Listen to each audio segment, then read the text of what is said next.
sorry. I need some. First, I need my internet connection here. I don't know if it's set up yet. Yeah. I have to figure out where my instrument is right now and where. Needs to be working. Needs to be paid in euros. But a couple of They're behind? Yeah.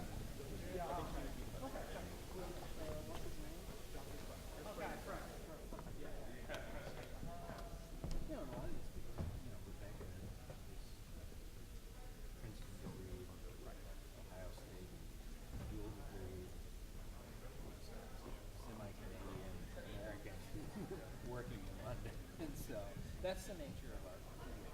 I think the graphics, the good thing is Microtonal engineers do graphics. The computer graphics, SIGGRAPH is a country in and of itself, and doesn't come in and there's a cross fertilization that person wasn't understanding UW or one of the major universities. Do I stuff stuff?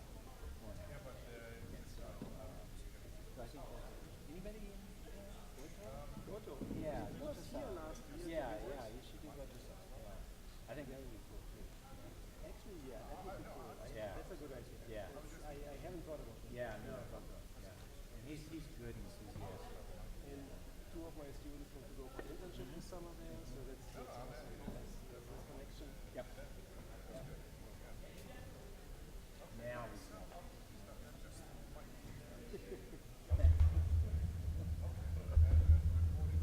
So your publication list I think it's fine. I have a couple of small publications each year. I have journal, not so much. I'm currently working on putting a few journals out there. But book chapter to anywhere? I have 2 book chapters. And during my PhD, I have 2 others. Before that, I have a book. Yeah. Unfortunately, not released while I was here, but 1 year before that. I think publication-wise, it's fine. Yeah. Especially because they always compare me with my colleagues. Dr. Cook. Hey, how are you doing? Long time. Come on.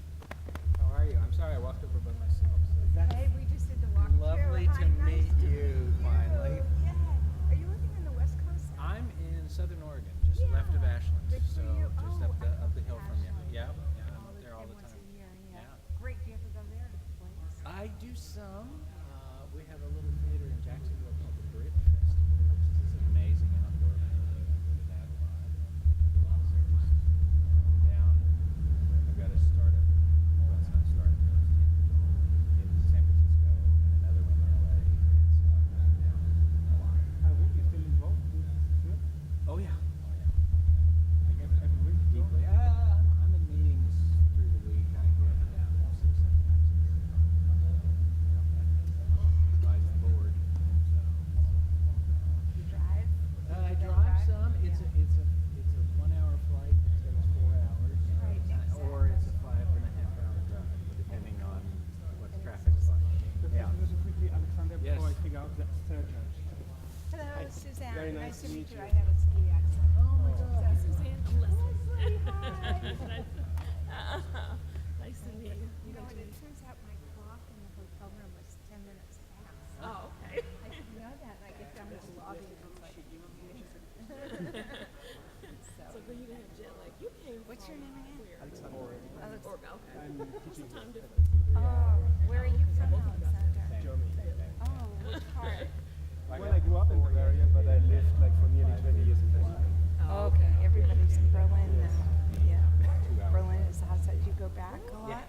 Once or twice a year, so not too much. That's enough. But The weather is so bad in Berlin, you know. well, the summer is beautiful. If you're there July, August, it's perfect. Okay. But if you're there now, like between November and February, it's Yeah. horrible. I So go. you I don't will have be a there phone in the number for summer, Jesper? yeah. Jason went over to get Jason. I know, and Jason just called me and said So where is he? Okay. they're concerned he may have not gotten your email about 840. And He may not have. He may be wondering the campus. I But hope did not. did you call up from downstairs? We called multiple times, and now they're going up to knock on his door. Oh, okay. Unless he's asleep. What's the time difference in Sweden? I hope he It's a sleeps, big and time. then we found it. Yeah, But- it should be noon for And him. I did email him, and so if he's with his phone, I hope he has data. And if not, Alexander. He is here. I talked to him while he was at the Yeah. airport. Actually, I know he's here. You talked to me at the airport? No, at the airport in Sweden. He By told phone? me he was boarding a plane. He was coming. He was on his By way. phone? No, it was email. But he still confirmed to let me know he's getting on the plane. He did eat breakfast at 8:15, based on what they tell him in the restaurant. Investigation. Oh, he was in the restaurant. He was in the. Jason came. He asked the people there, and apparently he ate breakfast at 8:15. And now he's gone. So I don't think he has Evidence. DNA. Maybe we go lost. for DNA. Maybe his phone was dead. Maybe his battery is uncharged. Maybe he doesn't have data. Maybe he doesn't read his email. Maybe he was. He doesn't strike me as someone who doesn't read things. Yeah, maybe. Is there any coffee or water? Yes, we Yes. have a green room. Come on, I'll show you. Okay. We'll Should I bring my start in the later, I guess. So what do you recommend? That I go outside and hunt for? I don't know.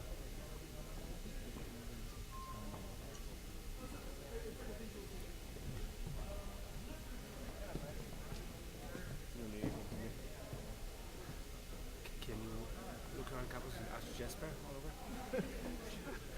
I got this loud voice. Maybe we can utilize the alarm system. An announcement. GT emergency G10s. Exactly. I have no water this morning. Oh, Huge really? water main break in DeKalb County. There's like the city of Decatur has no water. Brookhaven has no Oh, really? water. Wow. They're shutting down the DeKalb County school this morning at 10 o'clock because there's no water in the schools. Wow. I had out of town guests last night. She's like, there's no water. So we go out there. There's just enough pressure. A drizzle. So it was at 4:30 this morning, water main break. They said this may be one of the worst they've ever seen in the city. So, 48-inch pipe. This, I don't understand why this happens so frequently. Yeah, it's like there. 2 or 3 I times a mean, year. this, I don't remember in Germany. This, so, I mean, I know sometimes they do work, Yeah, and then yeah. they announce tomorrow Yeah, yeah. from this time to this time, and it always takes long. You know what? Jasper sent me an email. He says You just went that direction. he took a morning walk, Okay. and he said he was already at the art center. Hopefully here and not the Woodruff Park Center. How does he look? Thanks. I actually took an early morning walk, so I'm already at the art center. So, Let's see if it's on. It's a picture of him on the site. okay.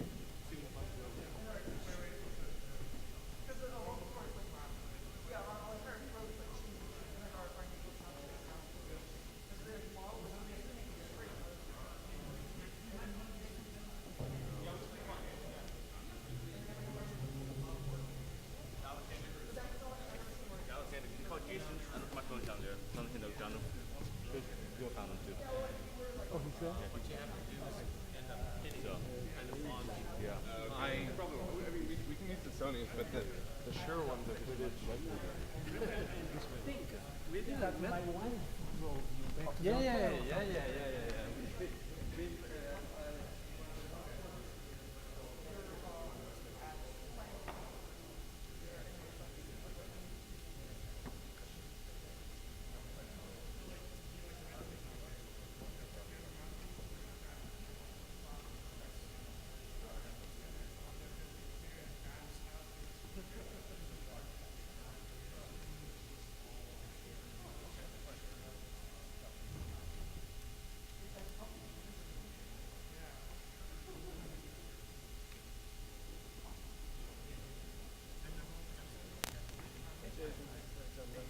Just wanted to let you know that you're supposed here at the first center, so Friday solved. See you soon. Bye.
This is the green. Very much.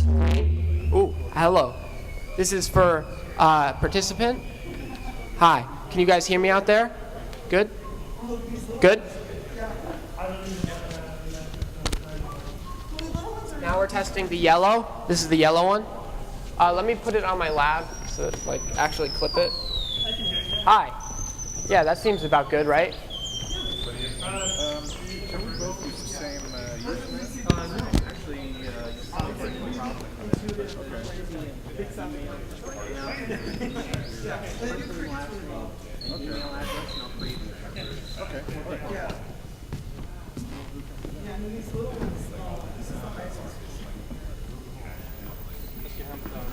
It's Alexander.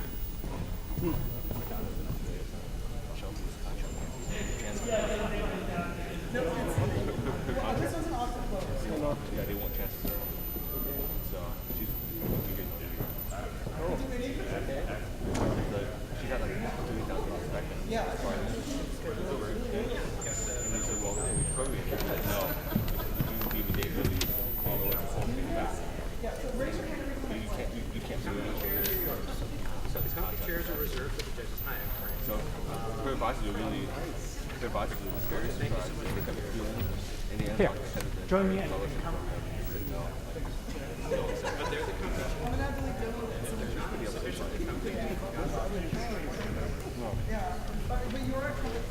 some ways it's good because the wedding's going to all this is like it'd be difficult to plan from far, but at the same time it's totally reasonable. But I mean, in a way, she was okay. You don't have to sell the home. It's like Right. Yeah, it gives flexibility. yeah, right. Just does that, yeah. So we're thinking about doing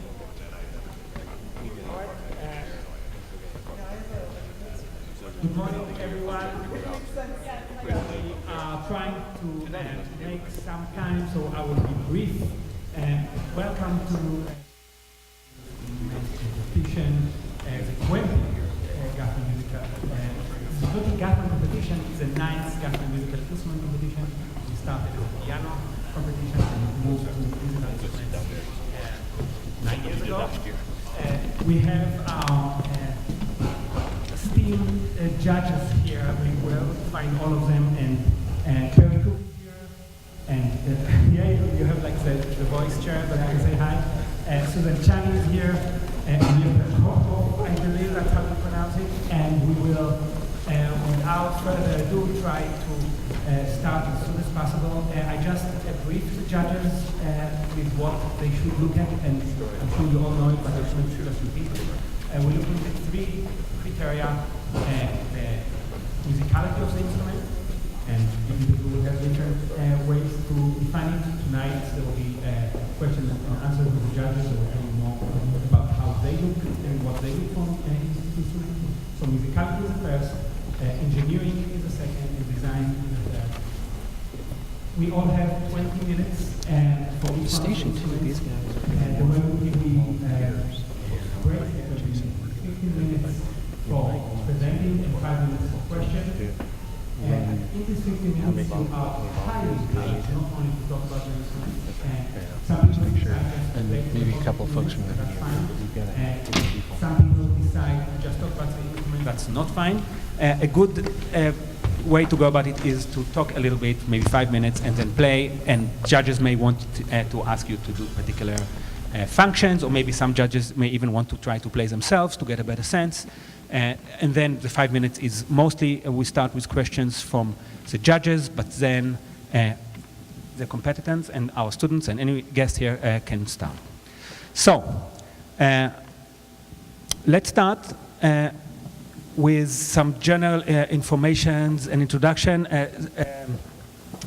This is Frank Clark, and Frank Clark is the chair of the School of Music, and he has some things that he wants to share with you.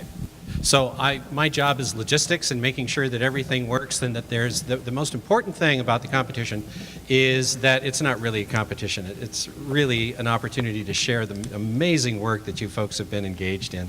Yeah, there are prizes and all the rest of that stuff, but one of the things that's been a hallmark of this year after year after year is just the incredible range and breadth of instruments. The judges have an incredibly difficult job. How do I compare one against the other? And we have found that it's really kind of a gathering of kindred spirits rather than, hey, you know why my instrument's so much better than yours? And I'm going to hurt you in the cage match, right? So there's none of that goes on. But one of the really fun things is that all the performances are being recorded, preliminary performances are being recorded, so you'll be able to get those. We're not streaming the initial performances live, but we will stream the finals live, but everything is going to be recorded and you can get copies of those. The schedule here, these lovely yellow printed schedules, which are available on those music stands, indicate the times. Now here's one of the little factoids about this competition. We have never been behind schedule. Ever. This is not going to be the year that starts. Okay, so when the first performance says it begins at 9:40, guess what? It does.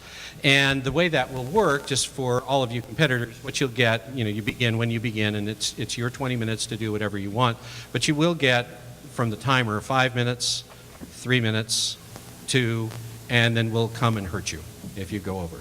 We won't. We don't hurt anybody, and there's never been any crying, bleeding, or throwing up during the competition. So we're very, very pleased about that. But we'll stay on schedule. Everything should be exactly as printed. We're, flexible from time to time in case something goes horribly, horribly wrong. But we should be good. If you have received a login to use our Wi-Fi here, the password is Guthman 2018, capital G, Guthman 2018. If you don't have an account or weren't given one, we'll be happy to create one. Just see me. I'll create an account for you in no time at all. And the food will be replenished from time to time out in the loading dock area, so there's always something to eat and drink. That's good. And at this point, we've got a good 10 minutes before we have to worry about starting. Are there questions, comments, concerns, rants, things that just need to be answered immediately? Well, as usual, we've done our jobs phenomenally, phenomenally well. So that you know, all audio is going to be routed from your various stations over here. Richard and company are back there. They're doing an amazing job. That audio then goes back to our streaming media folks. And if you see people wandering around with cameras and the little earphones in, they've been doing an amazing job. They started setting up on Monday just to make sure everything's good to go. If there's anything you need, let me know. If we don't have it, we will magically make it appear. Or we will invent it, because after all, this is Georgia Tech, and there's nothing that we cannot do. Okay, so thank you all so very, very much for coming here. It's marvelous having you with us. This is one of our favorite parts of the times of the year, because we get to see and learn so many new, interesting things. And I hope you folks have as much fun as we do. So thank you. Bill?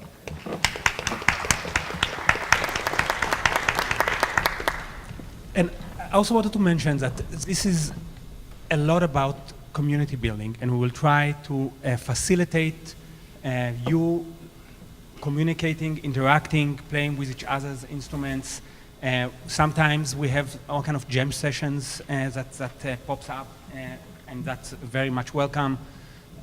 We have a break. If you look at the schedule, we have breaks. Usually in the last couple of years, in every break, we had the last section. We have like 4 in every section. People allowed the guests to play with the instruments, ask questions, and continue. Of course, the judges will be welcome to interact with the instruments after the sessions as well. I think the last thing I would say before we can take 5 minutes break, because we want to start exactly on time, is that tomorrow, before the competition itself, before the finals, there will be an announcement of 7 to 9 winners in the last couple of years, we usually had 9. Sometimes there are 7. At 2 p.m., we are going to announce who the finalists are.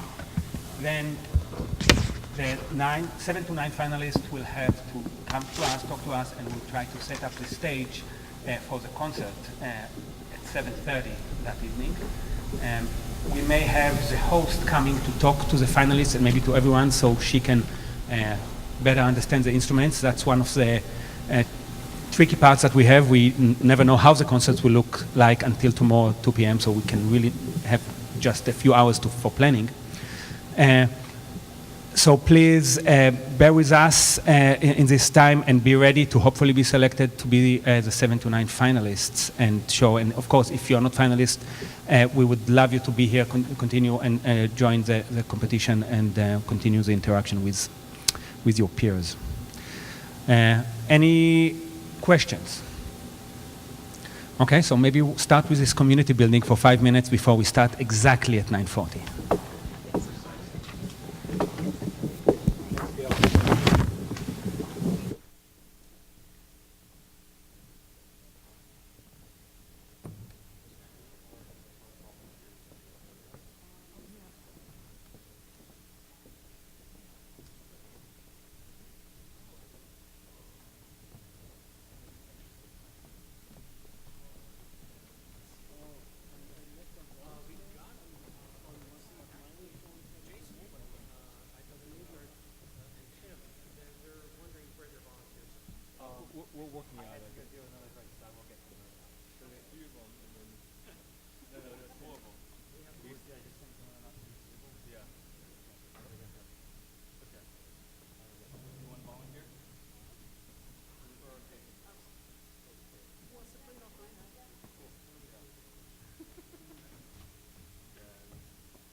trained scuba divers?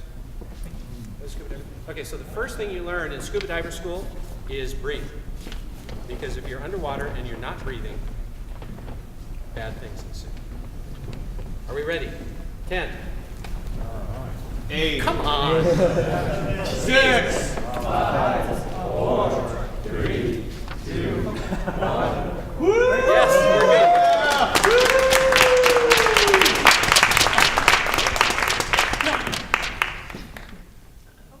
Good morning.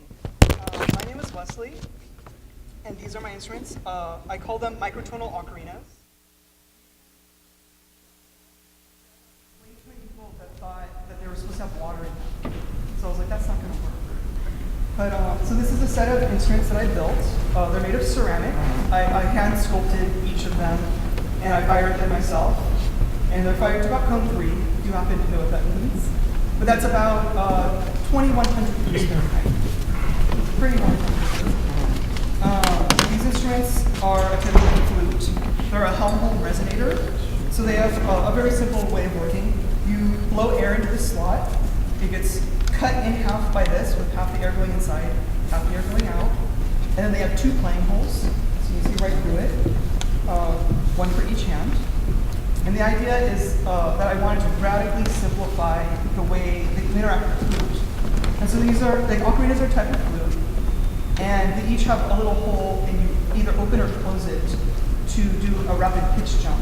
And I thought instead of doing that, why not just make 2 really big holes that you very slowly open and close.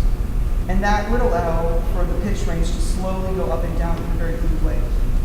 And so I'll demo quickly through the range.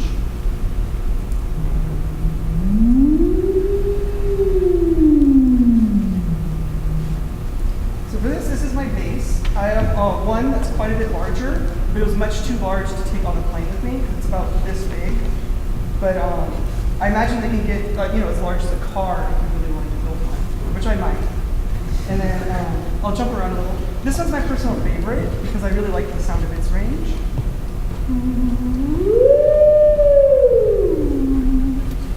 And then I'll keep going up. I'll do a few more.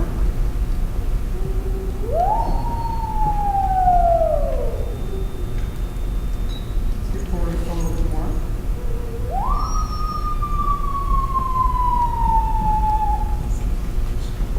Let's get a few more.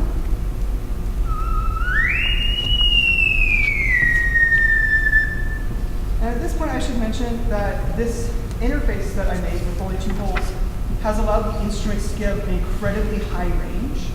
And the reason for that is that they are a transverse flute.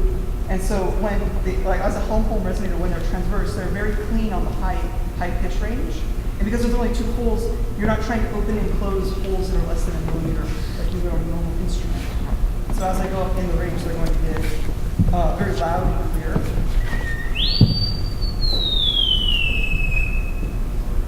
And then I'll skip around and play a much smaller one.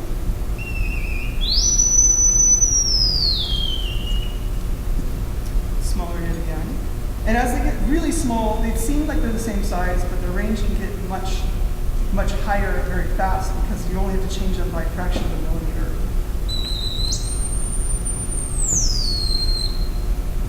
And then for the next ones, can I get it, like people raise their hands when they're hearing them? Because they tend to go above some people's hearing range. So I want to make sure that people are representing the fact that they can or can't hear it.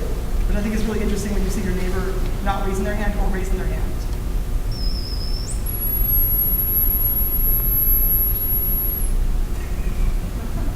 All right, let's try the next one.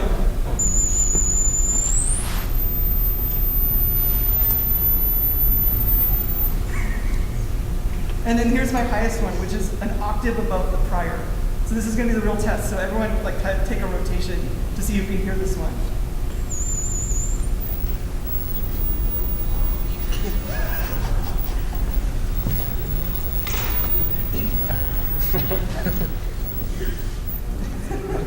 So this highest one plays at 16,800 hertz, which is about C10 on the normal notation scale, which would put it about the range of like 2 octaves above the piano. For practical applications, it does an excellent mosquito. And then it does an excellent, like when you have an old television and you turn it on, and it does that buzzing that you just hear in the back of your head. It's a great representation of that sound. So I built these instruments feeling a need to have kind of an expanded field of sound making. Like I wanted instruments that did many things, and one of the things was like I wanted like them to be able to be all over the place in pitch, not just like little shifts. And I wanted them to be really intuitive to play, and I wanted like a radical reduction in like the complexity of the instrument itself. So like a normal flute, you know, you have 2 hands, and each finger goes to a different hole, and you're trying to like articulate different positions and combinations. And I thought it would be much more intuitive just to have this one where you only have 2 holes and you're moving it wherever you want. And the way that it affects the music is that you're playing a very different way. So like there are intuitive actions on like, you know, a standard pitch instrument is to play in some tonal mode of some sort. This one, you're just going to go where up or down or wobble however you want. You can kind of use wobbling noises. And then it also opens up this field of animal sounds. So like you can play a lot of insects-like sounds, a lot of bird-like sounds, a lot of kind of mammalian-like sounds are possible on these instruments. And I think it's really important to open up that vocabulary for performers. The second thing I thought of was the idea of music education. So early on in my life, I played recorder in elementary school. I'm sure many of you did. I hated it. I actually never thought I would go into music until I was in high school when I came back to it. And I think part of the reason is that at that age, I wasn't interested in this rigid ideal of what was right and wrong in music. It was kind of like you follow the score, and there was like an idealism of how it should sound. But had I encountered something like this, I think my idea of what music was would have been a totally different thing. I would have been thinking about it in a sense of, oh, bird songs are music, and that's something I can do, or it's something I can create in my own vocabulary. And like these open-ended expressions of like kind of emotive sounds, like these like wobbly sounds or these funny comedic sounds. I think they emote certain emotions, and I think that's a really important thing for a child to be able to learn how to do. And even now I encounter musicians who learn they can do that, and they realize it's a very like expressive way of communicating meaning. So the way that I score for these instruments is I primarily write text scores. For instance, this group of wonderful volunteers are going to be playing a few scores that I wrote. The first one I'm calling Birds, which is asking the performer to invent a vocabulary they think a bird sounds like, and then to play it. And then in the concert space, I'm going to create like the acoustic equivalent of a rainforest. And then another piece is insects, which is quite the same. It's the vocabulary of an insect versus a bird. And I think that's like, the insect one's asking you to be much more abrasive against the listener, but it's also really entertaining. And I like creating scores where the risk factor for the performer is very minimal. Like, it's very difficult to perform the piece wrong because it's open-ended enough that as long as you genuinely want to play it, you can come up with ways to do it. So I'll play a few of them briefly to show you what they sound like. And I'll do a little solo for some of the like kind of expanded fields of sounds that I like. And then they'll come in and join me and we'll do those performances.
None of these people have played one of these flutes before, and I put it that you can be a master at playing these in about 5 minutes, and it really has a lot to do with this idea of expanded music. If I ask you guys to do your best at Birds, what do you guys come up with?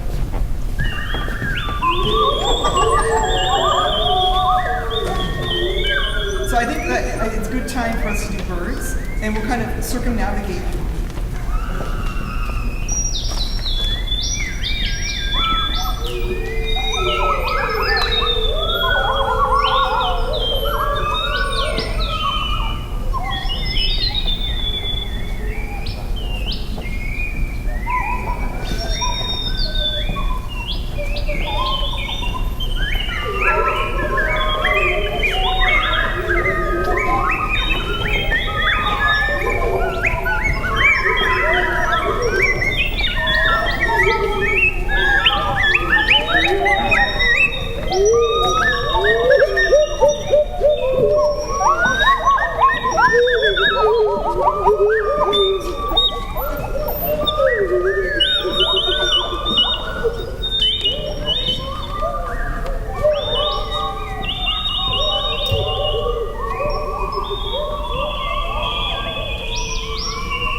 play them as well if you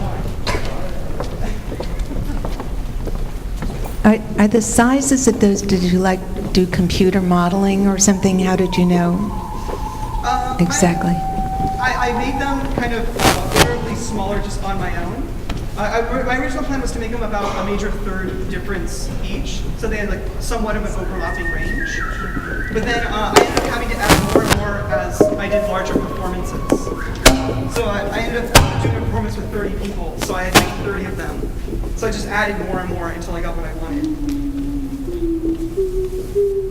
Did you explore other designs of it? Yeah, so these evolved out of a collaboration I did with another artist where we built absurd flutes of like really crazy shapes. So like they look like coral or they look like big melons, and you'll have to like hold it like a baby and you'll have to like tap it to play it. And that ensemble is a lot about the body, and it's kind of a performance art piece where you're taking the body into account in like the way that you're limited in your ability to play them. And that collaboration left me extremely frustrated with having something that was ergonomic and like utilitarian towards making sound. And so my first instinct was to make like just like a big fat pipe shape. And then I realized that rounding off the shape gave them a much clearer tone. It reduced the overtones, which is what I wanted. I wanted them very sine-tone-like. And so this shape I both liked aesthetically and acoustically. I really like, that you can play it with your thumbs and your hands, like the same instrument. It's quite unique, I would say. Yeah, I wanted the exact same shape from large to small. And so like it visually is the same, and intuitively it's exactly the same, except as they get bigger you have to use your palms instead of your fingertips. You have a question? You have a question for me? Oh, 4 minutes, okay. So, has anyone mastered these playing tonal music on them? Because, I mean, we have precedent with the trombone and the violin and the theremin of people who can play. Yeah, a few of my colleagues have gotten really good. I would think so, yeah. I'm always, like, evasive. Yeah, I see you're averse, but... like, I'm not going to say I dislike it, but, like, in my own practice, I think it's important to be evasive, or to have some, like, evasiveness, because it's very easy to be like, oh, that's so easy to do. Why don't I just do that instead, or something? Yeah. But they're definitely very capable of playing tonal music, especially with a little bit of reversing. Right. I also noticed your vocal interaction, which was going to be my first question, is if you sing through these, it gets very interesting quickly. Yeah, that size, I think it's interesting because they're kind of like the tones can overlap. Yep. And it sounds almost like you're in tune with yourself. Yep. But these little ones, they go wild.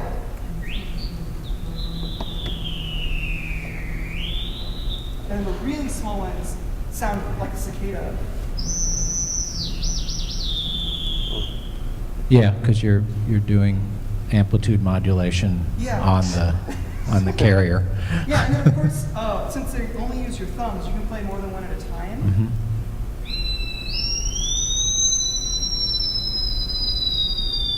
Sweet.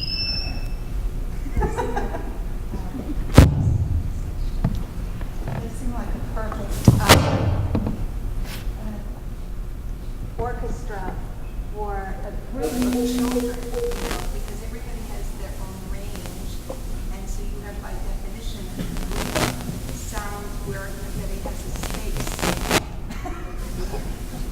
Yeah, and I think it's really great for people to realize, or especially at an early age, or even performers that are like musicians, to realize that they fundamentally behave different as different sizes. So like the very small ones behaviorally are so different than the large ones, and then they kind of self-describe what their possibilities are. So like bass instruments, even if you don't know how music works, tend to behave like a bass. They're slow and they kind of lurch behind everyone else, and they can't be articulated really fast and like crazy. And the little ones tend to just like sparkle all over the place. And there's definitely, like, I notice people tend to grab off of personality. So there's a personality that wants to be a supportive role, and there's a personality that wants to be right in the forefront, most annoying thing possible. I've never seen so many ranges in one family of instruments. It's overwhelming. It's not, Yeah, I was going to mention that the Carlene Hutchins made a family of violins that fills in between the sizes, and then Adolph Sachs sort of did those pictures of an entire family. But this is even more striking than Yeah, I that. think their ability to go really high pitched is what about it. And as far as I know, I don't want to overclaim their abilities, but I don't know of any other instrument plays that high that's acoustic. Did you, when you explore this, did you try other materials as well, like wood? Yeah, I have a couple wooden ones, and I have some plastic ocarinas as well. Was the sound different, or? Yeah, the density of the clay really gives it resonance, especially with larger instruments. It requires a denser material to get the resonance inside clearly.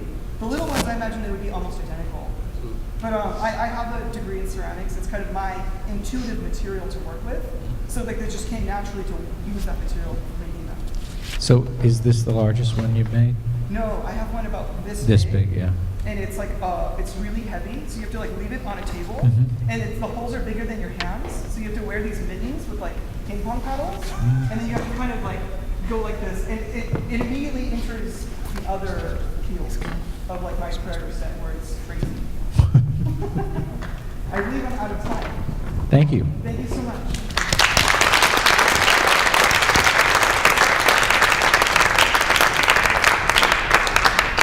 Okay, so the next instrument is curve, and as we set up, let me just tell you, you probably ask yourself, how can the judges compare between an acoustic musical instrument and a controller and maybe an iPhone app and something that looks like an installation and maybe a robot? So the short answer, they can, and they will. And this has been a big question throughout the competition, throughout the last 9 years. And that's why we came up with the 3 criteria. And each one of the instruments, whether it's a controller or acoustic or combination or electroacoustic or mechanic, they all have to have interesting design, engineering, and musicality. And somehow we're going to try to judge based on this criteria.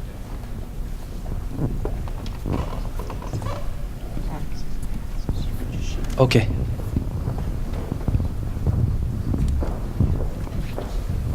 Hello, hello. Hey, everybody. So my name is Nathan Asman, and I have my instrument here today is called Curve.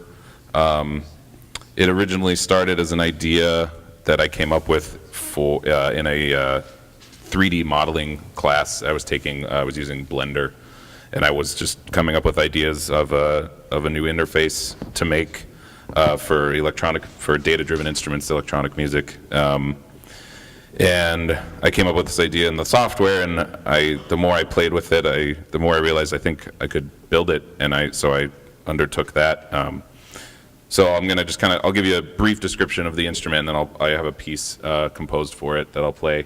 So it's a solid piece of acrylic, 1/4 inch thick acrylic that I laser cut holes and stuff into for the sensors and whatnot. And then I actually built a form out of wood and then stuck it in the oven and softened it. I guess the technical term is called slumping. So to give it that curved shape, because I was concerned with the ergonomics of how it felt under my hands. The foam cubes are affixed above 20 FSRs, so pressure sensors. There's also 2 touch faders in between here. And then there's a 9 degrees of freedom motion sensor in it when I move it around.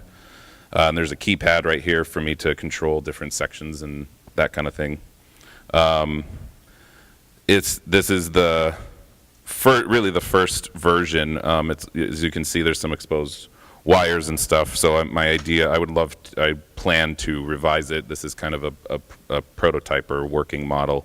I'd like it to clean it up and give it some protection underneath, because it's nerve-wracking to travel with a little bit.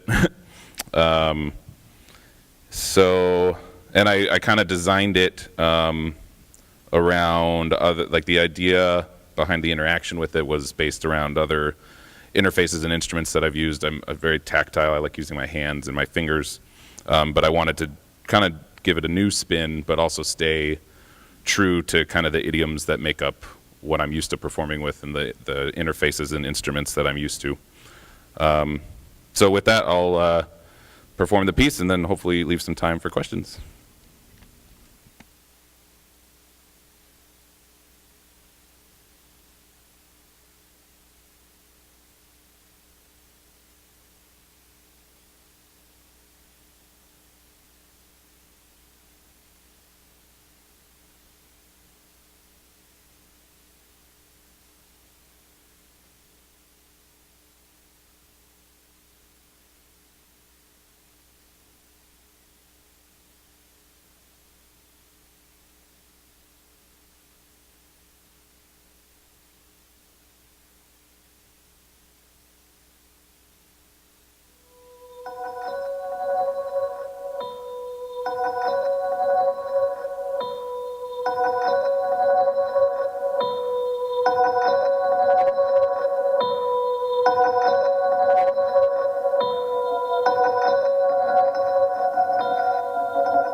Thank you. Yeah, so that's the piece. I guess do want to say before I do some questions that the sound. So I wrote that piece. The hard part, the interface portion is a controller. The instrument is everything that, like the computer and the sound and everything. So you can make it. These samples or sounds could be anything you wanted. They could be individual notes. They could be the little samples that I use. They could be anything. This is just what I chose to perform and compose. This is the first piece I wrote for it. So I just wanted to preface that. But yeah, so any questions? I have one. Can you tell me a little bit more about the interface and the foam and Sure. what exactly you have there? You know. So yeah, so the foam, like I said, there's 20. The foam pieces cover FSRs, the pressure sensors, and the reason I used foam because the sensors themselves are like a millimeter thick, and I wanted the audience. It's twofold. I wanted the audience both to be able to observe what I'm doing, because I think that's really important, especially when making new interfaces or instruments. Audience observability is important to me, so that you see the audience can actually see the dynamic range that I'm working with. Also, as a tactile, it has a tactile reason as well, so I can feel like how much pressure I'm pushing, and it gives me it basically just expands the range of that sensor quite a bit, so it makes it observable, and I can feel it. And then I'm going to show it's a little hard to see from this angle, but these are the touch faders, which the design, I realize now that they're not very observable from this kind of thing, so unless I have a stand or something where I can tilt it, I realize that those are not seen very well, and that's a thing I would change, I would address in the revision. And then the motion sensors in there, just so I wanted to be able, if I felt like it, to be able to get some motion and feedback that way. And also the lights I put on there, I wanted, that just kind of adds another level of visual feedback. Each individual foam cube, and there's different lighting modes based on which section I'm in the piece. So this first section was I wanted each cube controls a trio of lights, and it goes through the rainbow of colors that way. And then there's the end section. It's averaging all of them.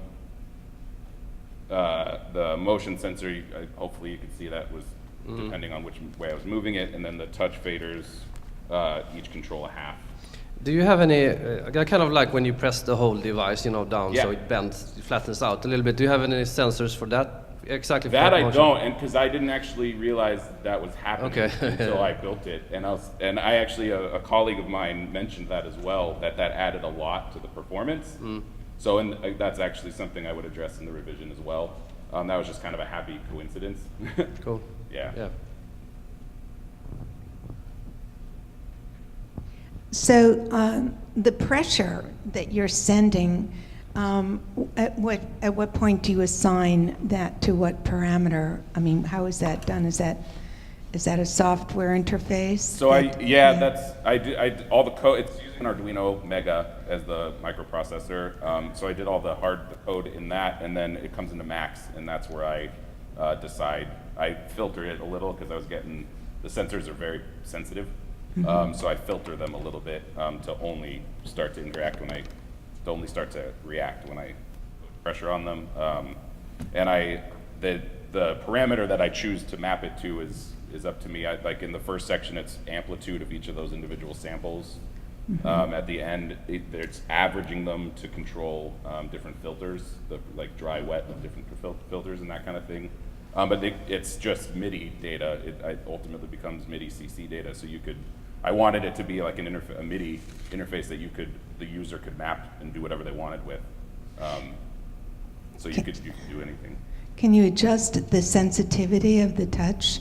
Yes. So that, because it looks like very strong, Yes. you're strong. I definitely could. And Yeah. it's something it's built into the patch. You could do that for sure. Yeah. For me, I want to exert more pressure. Like, it feels like I can interact with it at a stronger level if I really gotta push on it. And a part of that is because of the filtering as well. And just one last thing, that little keypad at the top that Yeah. you have, what is that doing exactly? That's controlling my change of section and changing lighting modes, that kind of thing. It's doing, I have gates and stuff set up in Max to like turn off certain sensors so they'll function as a different, like shifting the algorithm that I'm using. So that's part of the instrument? that Correct. Is just, okay. And I just wanted to add that as a level of control for the user. Okay, great, thank you. So my experience with those FSRs is they're super high impedance when you're not touching them, and then just gluing the foam on it, sometimes we'll put it into a different space. And That 20 foams onto 20 FSRs, they each have a different rest. Do you have a calibration phase you have to go I through? did all that previously. It took a long time. And that doesn't change when it gets hot and after you played it? And It stuff? does, but Yeah. not enough that I think my filtering has taken care of it to a certain extent. Yeah. But I tried like 6 different types of foam, like memory foam, Yep. all that stuff, and yeah. It looks like I'm out of time. But, Been there. Thanks. Yeah, my pleasure.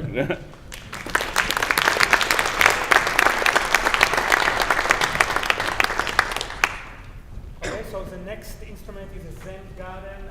Please go ahead and set up. Let me just say, as a setup, this is the instruments that actually won the Moog hackathon. We have an automatic entry. We had a hackathon about a month ago, sponsored by Moog, where people from actually all around the country. We had people from Michigan and other places coming here, trying to win this in order to get some prizes, but also to be automatically admitted to the competition.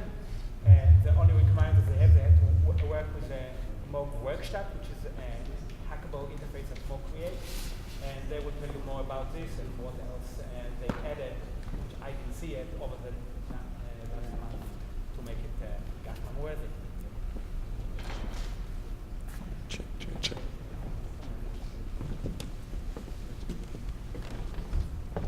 Hi everyone. Check. Let's see if this one works. Check. Hello.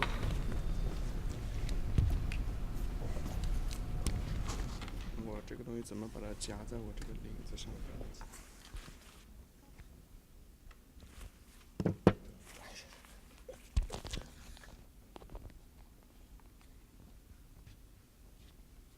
这个夹得上吗？还是就这样拿着说就行？拿着说吧。Hey everyone, how are you guys doing? So my name's Ning, and this is Henry and Yushin. We grew up for a hackathon competition. So here we want to present you the final product, Zen Garden, powered by Moog. So the first thing I want to emphasize is that this whole thing is being made by only 48 hours. When I say this, that means it's been completely built, prototyped, and examined and tested within 48 hours. And I want to firstly just give you some going throughs for what we did in that 48 hours during the competitions. So here is our prototype that's been made by Kat, and also what we did is said there is like a boot camp something, and then everybody's been gathered into this big classroom with 20 other teams. And then after they delivered the Moogs, we just start to building stuffs.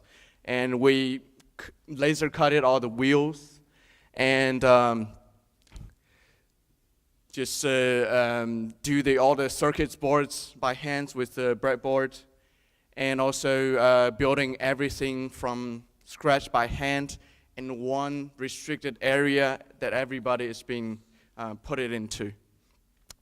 And we also draw the whole boxes with the artwork within also the same 48 hours. And test it. And make sure it's been working as a scratch, and then put everything together. So that's our final thing. So the instrument we are delivering is special because we believe it has a soul. Just like what we gave a name of it as a Zen Garden, the instrument actually plays along with us. Instead of being the instruments being controlled by the musicians, the instruments actually part of the musicians. Like part of the band. Yeah, so for example, we have 3 people here, plus the instrument. Actually, we have 4 people playing. That's what we want to emphasize. The instruments being powered by the hydraulics, so the water will flow through the wheels and then trigger this bumper board. But it's not always going to be in a periodic way. So in this case, we want to emphasize that the music is actually created by the instruments, not just by the musicians, but along with the instrument together. So you have to talk to your instrument, treat it as your brother, treat it as your friend, and then play with it, get used to it, and then feel it. So that's what we want to emphasize with this instrument.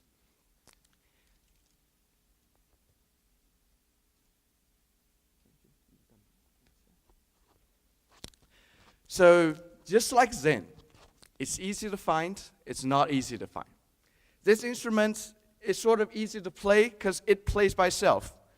Even though you just stand by it, just pretend you're playing it, it still plays some fantastic music. But it's always hard because you have to talk to your instrument. There might be something you don't understand about it. It just started to play some weird sound, but you have to overcome it. You have to get along with it, treat it well, let it play the sound you want. So that's a communication between the instrument and the musician. So it's easy, but it's also hard. Also, it's very easy for anyone just come to the instrument and just turn the wheel or tip the seesaw to just make some sounds. So it's really easy to get into making sound. However, you really have to play with the instrument for a significant amount of time in order to see what's like the period of the tipping of the seesaw. If it's tipping downwards, it's going to trigger some effect, how I should react with the water that's going to move the instrument. Okay, so, oh yeah, by the way, my name is Henry. I'm from GTCMT. Yeah, go GTCMT. And so yeah.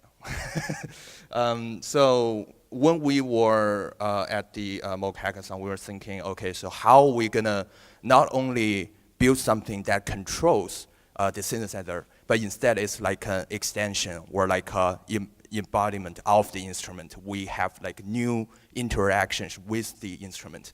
So I really like the idea of an instrument that plays itself, sort of like a music generator on its own. However, as human performer, you will also have the ability to control, to interact with the system. So some more technical details. So here you can see we have a water pump. Maybe you cannot see it's underneath. We have water in this tank. So hopefully it won't go crazy and just shut everything down when we perform. And when the water flows down, it's going to move the spinning wheel. And we are using a Hall effect sensor to calculate the RPM of the spin of the wheel. And that RPM will be mapped to control the LFO on the synthesizer. So when we are trying to figure out the mapping, we are not just putting random sensors onto it, but instead thinking what kind of sensor makes sense, what is the best for for what physically we're building, and also what kind of sound it generates. So as LFO, as you spin the wheel faster, you're gonna hear the LFO go really faster, something like that. So it really makes sense. And also this sort of seesaw thing, eventually water is gonna flow from there. It's gonna fill up the bamboo. Eventually, it's gonna tip down. When it's down, it's gonna trigger high pass filter. So at this position, it's a low pass filter, and at this position, it's a high pass filter. So you are really sort of getting, you will see later when we perform, you're really getting sort of a thunderstorming kind of effect. So it's really cool. And also, since the hackathon, we have added some cool stuff. One is the one is the like a sliding potentiometer to control the frequency. That's what really makes the sound interesting. So I think maybe now we can have a little performance for you guys.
Hello, check.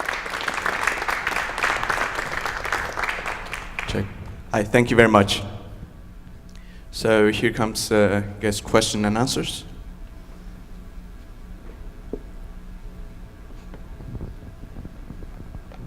Harry? What were you doing with the bamboo pole there? Yeah. We could actually sort of twist it in here so you probably can see it. Yeah, we can actually show how it works.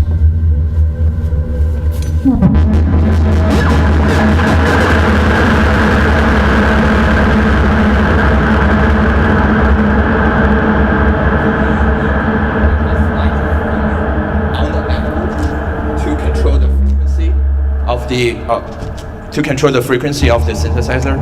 So they sort of like, we figure out the frequency control on the synthesizer is more expressive way together with the filter. Because sometimes when you press very down at the bottom, you are triggering very high notes, but you have to use your seesaw to control the filter in order for that high note to come out. So we're really looking for interaction between the instrument and also interaction between another human player. So you can see it's like a collaborative process that all three of us have to work together in order to make meaningful sounds. I like the way that what you're dealing with is really a textural approach to music. Thank you. Not the traditional, note, concept, and that I think this is something that's more prevalent now than ever, the textural approach. I watched Blade Runner on the way here on the plane. Did you? Yes, I did. And, the music doesn't have any traditional, notes. It's all textures. I think we're in a time of texture, and that was very fascinating. Thank you. Thank you. Oh, God. So the instrument, in looking at it, looks like Zen Garden, water drips on wheel, bamboo balance, things like that. But clearly it's a multiplayer instrument. And I kind of like that tension. And Bill Verplank always challenged every year he would challenge the HCI music class to come up with situations in the real world like canoeing where it requires two people to and how they work together, or moving a bed up the stairs. You need cooperation. And so that's sort of cool, because I expected this to be, and you did advertise it plays itself, but I think I would be afraid to let this thing play itself for too long, because I think it would you'd get one sound or two sounds out of it. But I like the three-player aspect. It's kind of cool. Thank you. Thank you. So I guess that's what we actually intend to deliver, something that looks like an art, but it's actually an instrument. Before anyone plays it, you never thought about what this thing is going to do and how is it going to make a sound. But then after people are being interactive with the music, and then they feel like everything really makes sense. All right, thank you very much.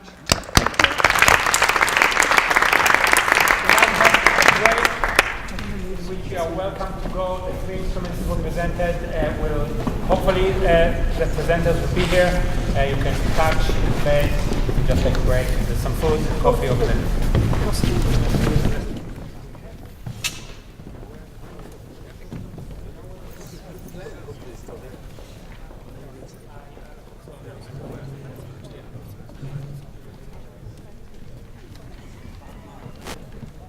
Hello. Hello. Hello. Hi. Hi. This works for me. Huh. Can you? Yeah, maybe there's some sort of range issue. I'm testing this.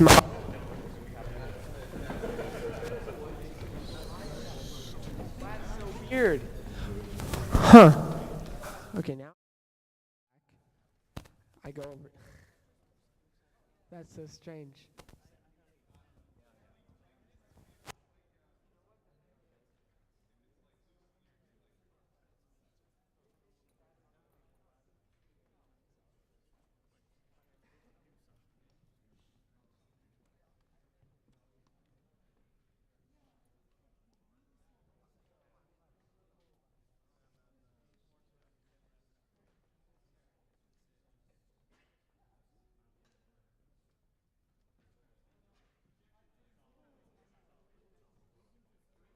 Ryan, I'm testing,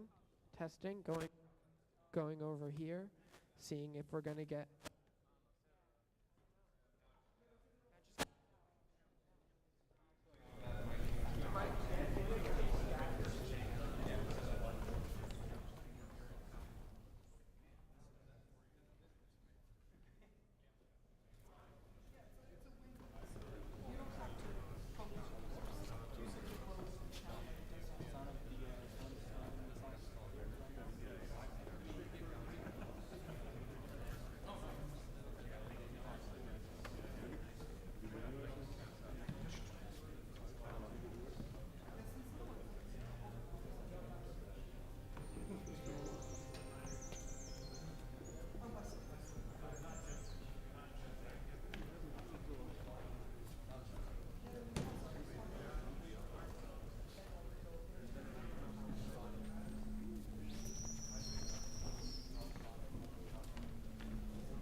Like a smart speaker. Okay, show expression. Yeah, exactly.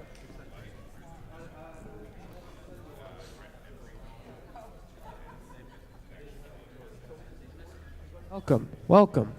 Hello. So it's fine here. No static, right? No static? No. I'm walking over here. I'm walking over to where the weather is, and we're going to see if there's any power issue. Hello. I'm not a judge, but I'm sitting as I am a judge. Hello. Seems to be fine now. I guess they were back at it. I'm just going to talk for a bit.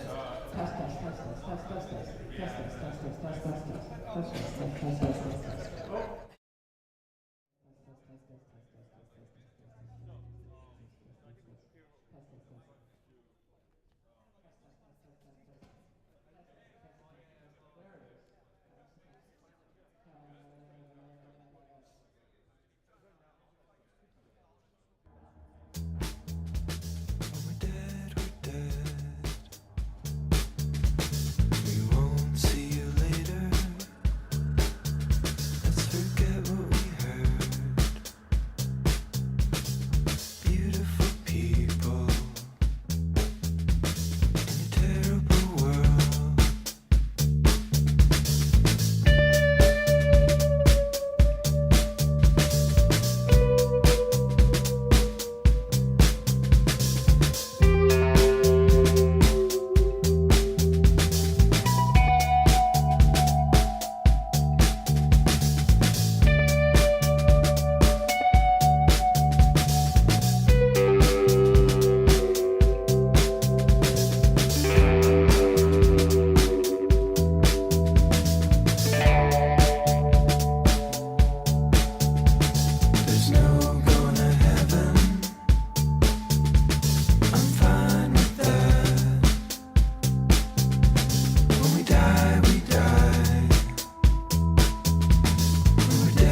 I'm fine with that.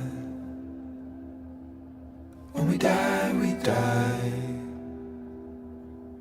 When we're dead, we're dead. We won't see you later. Let's forget what we heard. Beautiful people in a terrible world.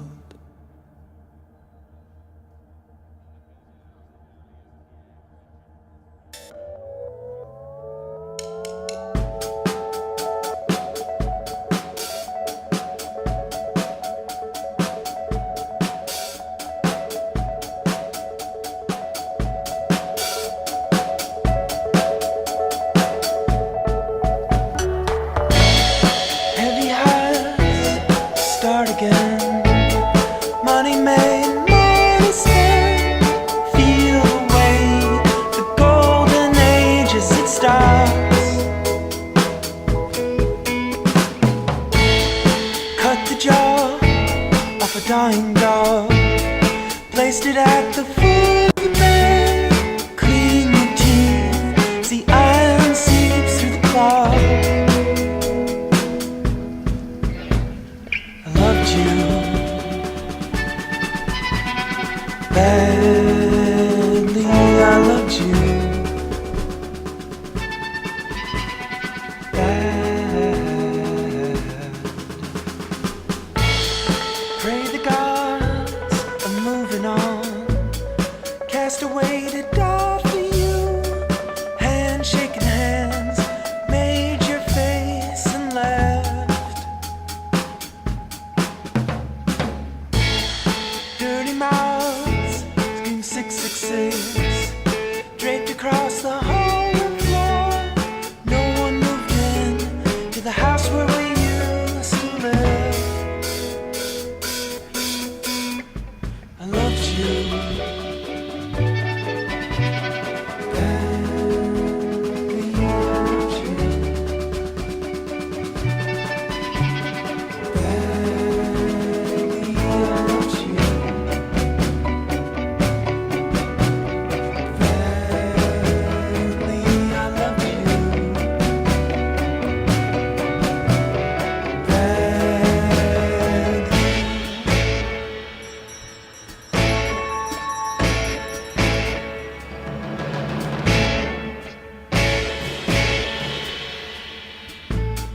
Getting off on silky slips.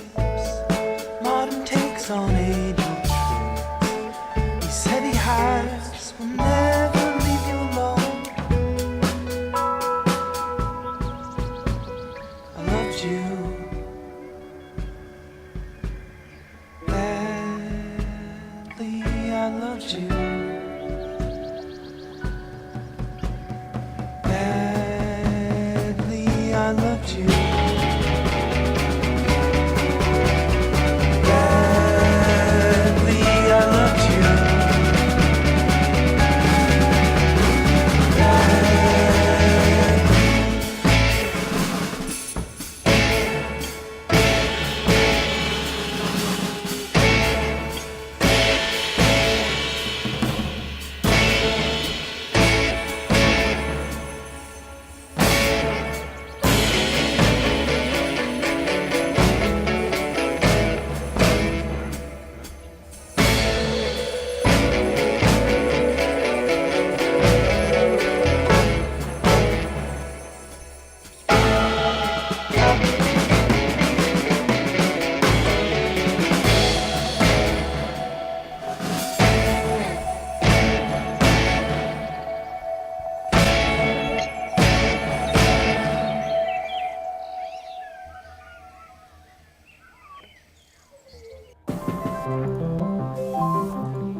There's no one waiting up for you. Stay here forever. Treat yourself to someone new. Dance like you've got it all figured out.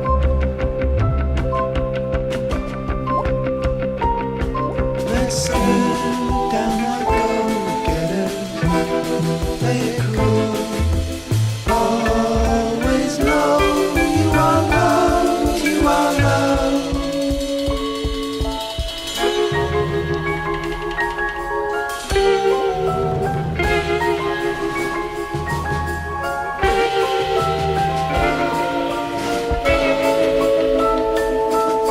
The flowers are rising up, writings of that nature. Watch the heavenly hosts, as seen on the weekly reviews. There's a choir in the streets, clearest forms of thinking, desires of a thief. Dance like you got it all figured out.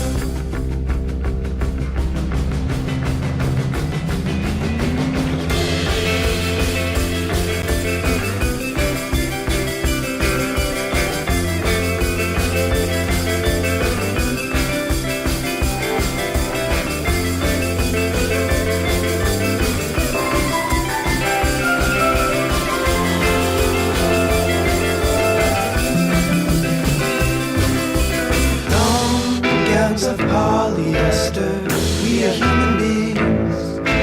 Always know you are loved, you are loved.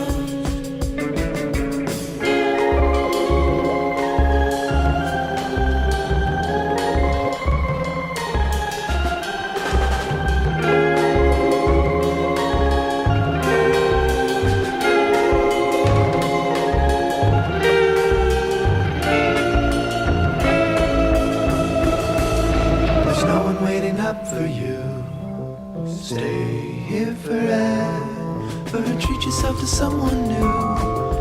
Dance like you've got it all figured out.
Dying dog, placed it at the foot of the bed. Clean the teeth, see iron seeps through the cloth. I loved you badly, I loved you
silky slips, modern takes on age-old tricks. These heavy highs will never leave you alone. I loved you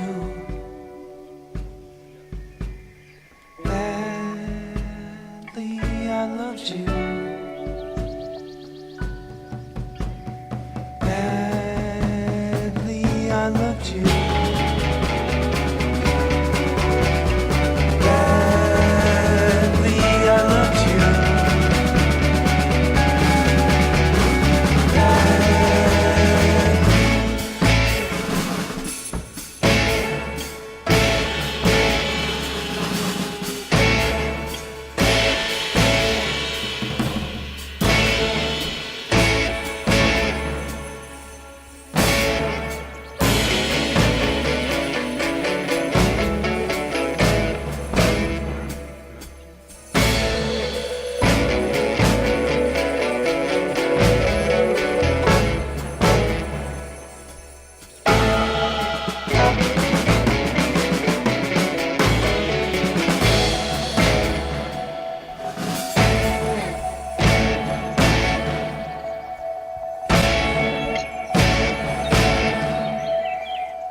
There was something in the air that summer night. It covered our heads.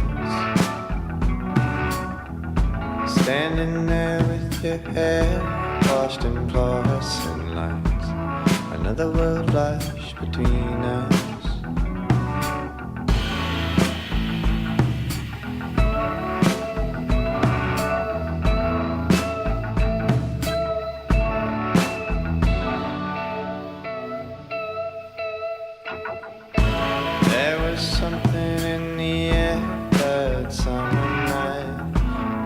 We stood there on the corner. If no one else had been there as we said our goodbyes, maybe things would have changed.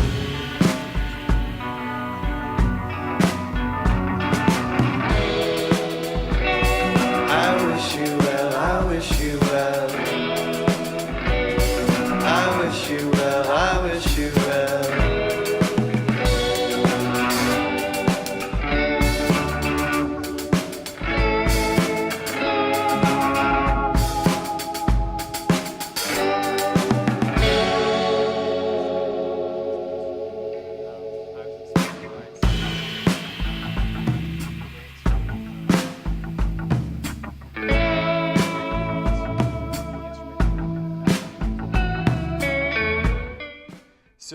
What I've actually created is based off a traditional Shruti box. So the Shruti box is an Indian instrument.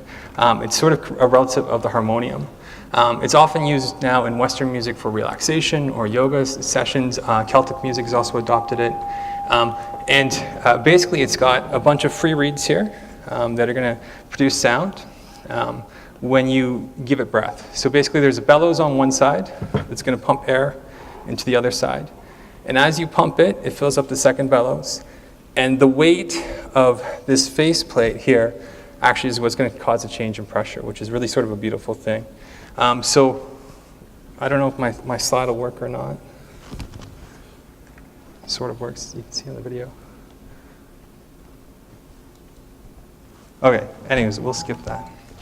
So I'm going to give you a demo of this instrument. I'm going to give the judges sort of the cue.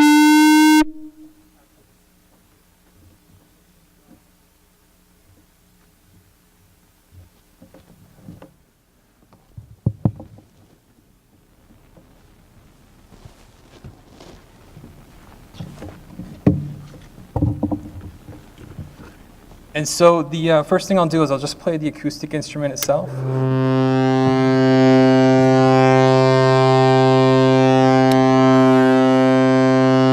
And so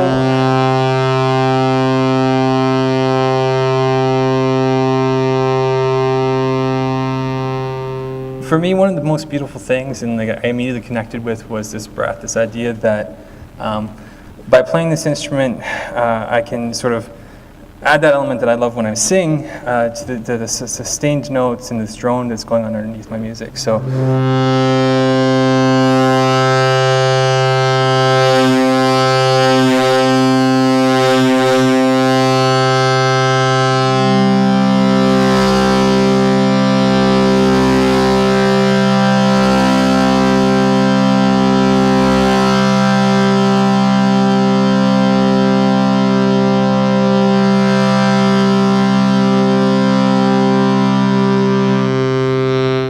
So that's all the acoustic sound, and you get this incredible richness and this incredible depth. And you also get something that I always find challenging when I'm in the digital space, which is this sort of randomness and variability. And that randomness and variability, it's not randomness, it's actually just like really cool physics that gives complexity to the sound that's in some sense understandable by us as musicians or just people listening to sound. We sort of know the way the world works and the way the physics works, and this sort of behaves in that way. So playing within the capabilities and the limitations of the instrument, I really wanted to not escape the creative limits of the instrument. That was another big thing that was a focus for me. When I'm thinking about creative limits, it's always something that, as an engineer, I'm like, I'm going to break all the limits and have 8,000 features, and my mind explodes with possibilities. But then when I'm going back to that creative space, often that just leads to me to like paralysis, and I'm trying to make music in a way that is no longer natural for me, and doesn't bridge that technical and creative void in a way that's actually like fulfilling and meaningful. So by imposing some limits on my instrument, that's what sort of my goal was here. So basically we've got the traditional Shruti box as it normally is built, and then on top of this I've added a synthesis layer. So basically this top section is a synthesizer controller. It's basically a keyboard. If you see the note covers here, basically there are reeds behind this. As air gets pumped into the second bellows, air will go out through the holes if they're open. And that pressure inside basically controls the volume of the instrument. So what I wanted to do was take that and map that to sound synthesis, and to be able to control sounds on my computer or any kind of synthesizer I've got in a real meaningful way that gives me this sort of beautiful ability to pump and feel connected to an instrument in a way other than just hitting keys on a keyboard or turning up an LFO, and having, again, that connection between myself and the music that way. I'll now play some of the digital sounds. So basically on top I've got the same keyboard layout. There's some Hall effect sensors behind little magnets on my little switches. I chose to retain sort of the structure and the form of the instrument and the upper keyboard. It could just be like a touch thing, it could be a keyboard, it could be anything you want. But again, keeping those creative limits is a part of the instrument design. So I'll play some sounds here for you. So now we're in the digital space.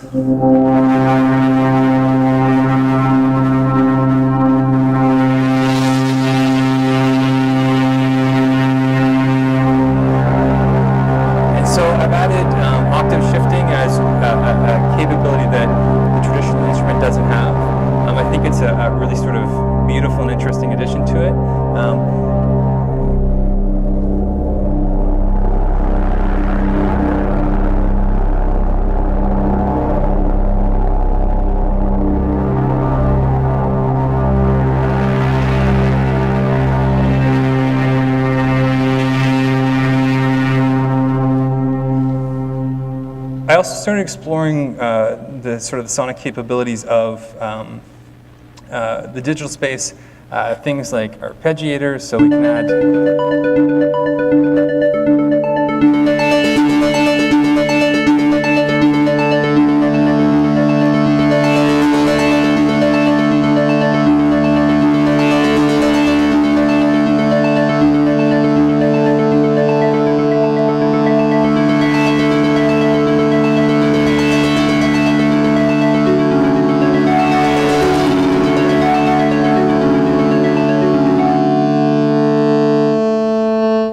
those kinds of layers to sound, and sort of, again, playing within the limits of the instrument, but also finding opportunities to sort of extend and create with the instrument as well. So I'm going to give you a demo now of sort of how I've sort of developed some styles and playing for it. I'm going to have acoustic reeds playing. I'm going to have synthesized samples playing, and I'm also going to play a few like drum patterns and some other samples on top. So this is an instrument that's a drone instrument. It's a supporting instrument. It's not a lead instrument. And again, trying to find the balance between trying to play Bach on this versus being true to sort of the nature of the instrument. So with that, I'll just give it a go here.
So if the judges would want to try and give it a squeeze, like the squeeze is really what it's all about. So feel free to come up and give it a shot here. And I'm happy to take some questions. When you know the vent holes you have there, how does that work? Can you show me a little bit how you use the natural sound of the Shruti box? And yeah, sure. Basically, as I pump up, so I'll close all the valves. In behind each one of these is a separate reed. So there's a little metal reed. They're all different lengths, and so each has its own pitch. So as I pump up, basically, if there's no air going out, there's no sound.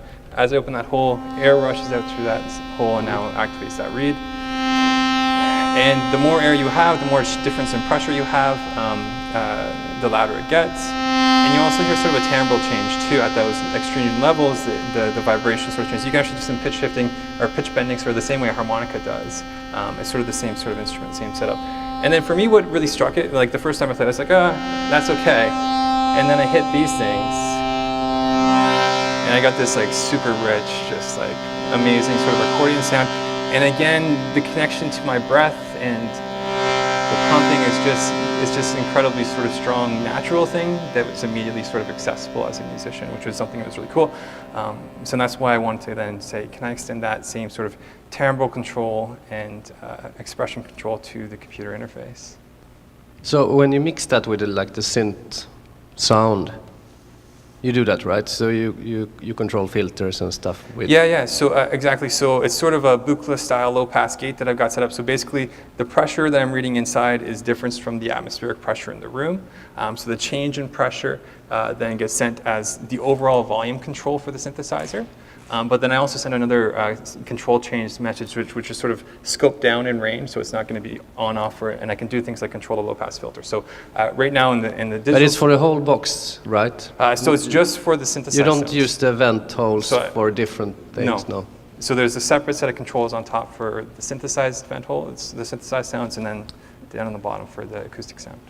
I noticed one thing when you were performing, that you were sitting and you had a microphone here, which felt a little bit, like. Yeah. Do you need to have the microphone right in front of you? So we've been debating the best way to mic it. I haven't actually figured it out. The lav mic, I didn't realize we had the lav mics. So the lav mic, actually I've seen performers just have a lav mic and have that as part of the process. But you sort of see, it's an interesting, there's some foot pedal attachments, so people will pump these with their feet. But they'll also do things like just sit and play, pump with one hand and play another instrument with the other too. So it's providing that bass in that background sort of drone sound underneath. I also noticed that you have you had to switch your hands. Yeah. You were pumping and then you were playing, like. Have you thought about that, where you place the keyboard? Yeah. So for me, the pumping relationship, my thumbs are actually pretty natural to be there. Yeah. Shamelessly, I was thinking about like putting my OP1 and mounting up on top here, so that I could have access to everything here, which would be kind of nice. But in the natural pumping position, I certainly haven't mastered it, but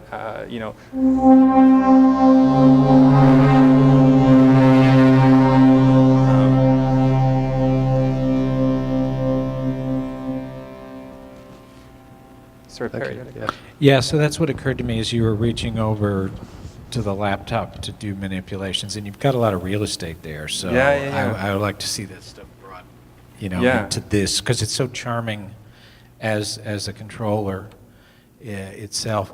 I was going to do this, but then I didn't have time. Yeah, exactly. That make it out. Paint that wood colored, then it would look better.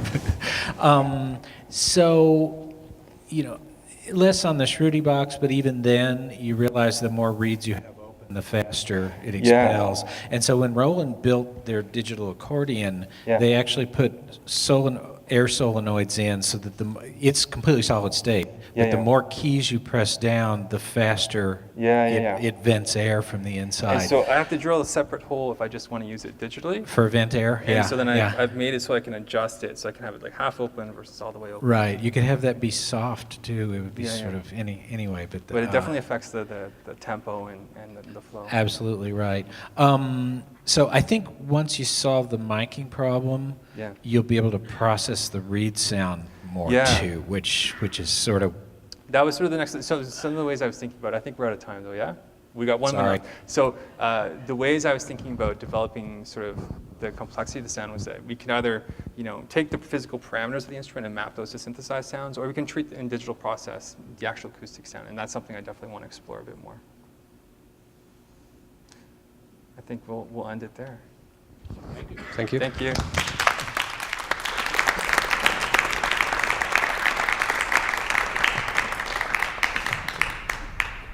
Okay, next instrument is Stella by David Bailey.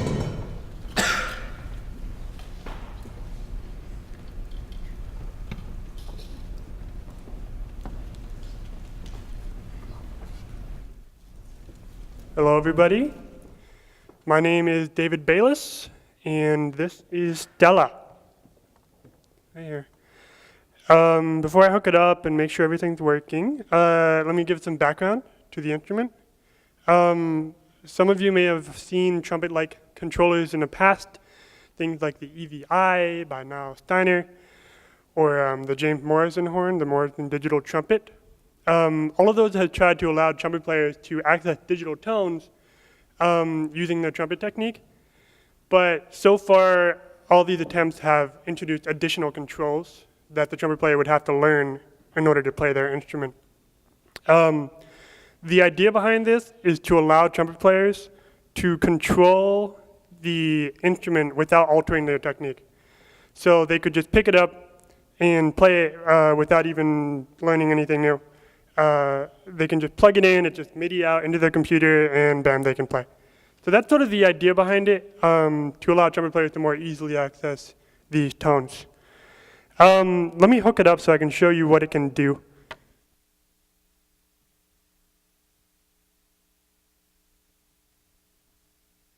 MIDI in,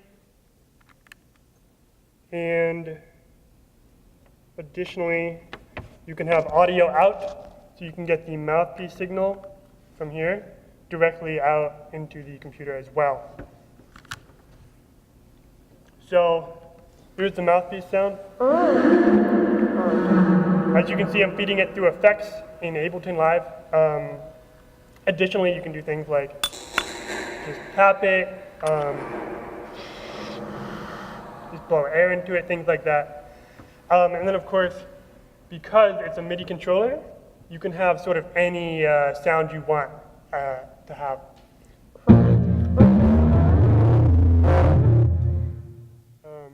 Yeah. You can also do like drum sounds, like so. So trumpet player can now control drums, and really anything you want to do. If you want a more harmonic instrument, you can have.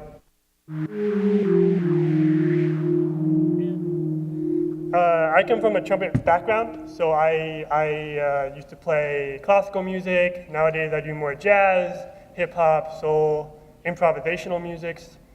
And this has been really cool for me because now I can play any electronic tone without having to spend hours at the keyboard like I did at the trumpet. A lot of trumpet players are like me in that way, in that they have spent years and years just grinding at the horn, just trying to get good tones and learn all their scales and arpeggios. And then all of a sudden, when they want to do something electronic with MIDI, it's a little bit more difficult. You might have to learn a keyboard or some other MIDI controller. So this way, you can just pick it up and play. It really opens up the doors for a lot of trumpet players. So without further ado, let me play you a set that I've developed in Ableton Live. The looping you hear and all the effects are automated. They're not coming from Stella. It's something I put together in Ableton Live to demonstrate the capabilities of the instrument.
Thank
you.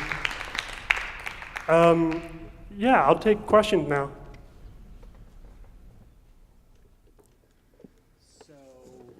Hello, hi. So how are you selecting octave and overtone? I mean, you get your tritone out of the 3 valves, but Yes. but otherwise range, was that from the acoustic signal from the mouthpiece, or is there another controller? It's a combination of the acoustic signal from the mouthpiece and also the valve combination. Yeah. The issue with just using the mouthpiece in an FFT Right. is that you get really coarse frequency resolution in the lower frequencies, which is too coarse to pinpoint a note. Yep. So I get an approximate range, and then I refine it with the valve combination. With the valves, okay. Yes. Okay. So there's no other control, no slider, trigger, squeezer, tilter, or anything like that? No, but you could easily, there's actually some slots on the PCB to add additional MIDI controls. It's really hard to learn to control that, like the EWI Right. with the yeah, the rotary the potentiometer rotary thing, and the MDT that's had a whole different 7 skill. buttons. Yeah. Yeah. No, they should just play like a trumpet and it knows what to do. Yeah. Yeah. I remember Niall Steiner, from the old days, and I remember he was field testing his instruments a lot. So he would come to New York and, put them in the hands of, musicians. Have you done that at all? Has anybody else played this? Yeah, I've had a couple of people play it. I haven't had as many people play the most recent model. The older one had really a lot of back pressure in the chamber. This one has a bigger hole, so that's not as much of a problem. People enjoy it, certainly, and they're very excited by the idea of being able to play MIDI just without changing their technique or learning a keyboard. And the people that have been able to play it and figure out how to use it well really do feel free playing it. Yeah. Does it take, my grandfather always said, look in an orchestra and you'll see that the oldest people are the string players and the youngest ones are the horn players because they die younger. Because it puts a lot of pressure on your physical system. Yeah. What is that like in this instrument? Does it take more or less intensity? For me, I don't notice a huge difference. Mhm. The people, once again, the whole size is new, and since then I felt a significant difference. I've had maybe 1 or 2 players test it out since then, and they enjoyed it. They didn't really even comment on the back pressure so much. So I think that problem is more or less solved now. Oh, good. The other complaint I've gotten is that you don't get feedback. Like when you press a valve down, you don't feel it at the lips. You can't slide between partials and jump. So that kind of takes away a bit of the aspect of feeling like you're controlling the sound. But I guess that just at the moment that's the trade-off we have to make to do this sort of thing. Cool. So since you're doing pitch detection on the mouthpiece, I could sing into it as well, right? What'd you say? I could sing into it instead of buzzing my lips. Yeah, actually, let me show you. You can Okay. do a couple things. Yeah.